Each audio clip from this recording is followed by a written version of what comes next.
நாளைய தினம் செவ்வாய்க்கிழமை கடன் தொடர்பான அத்தனை பிரச்சனைகளும் தீரணும் அப்படின்னு மனசார முருகப்பெருமானையும் வராகி அம்மனையும் நினச்சிக்கிட்டு இந்த வழிபாட்டை வீட்டிலே செய்யுங்க.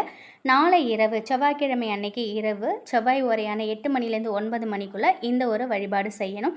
பூஜை அறையில் ஒரு தீபம் ஏற்றி வச்சு வராகி அம்மனை மனதார வேண்டிக்கோங்க. உங்கள் குலதெய்வத்தையும் முருகப்பெருமானையும் வணங்கிக்கிட்டு ஒரு நல்ல வெற்றிலையாக எடுத்துக்கோங்க. அந்த வெற்றிலையில் குங்குமத்தை தாழம்பூ குங்குமமாக இருக்கிறது ரொம்பவே விசேஷமானது. அந்த குங்குமத்தை கோபுரம் மாதிரி அந்த வெற்றிலையில் கொட்டி வைங்க. உடையாத நல்ல ஏலக்காயாக 2 எடுத்துக்கிட்டு உங்கள் வலது கையில் வச்சுக்கோங்க. வராகி அம்மனை முழு மனதோடு நினச்சிக்கோங்க. முருகப்பெருமானையும் வேண்டிக்கோங்க.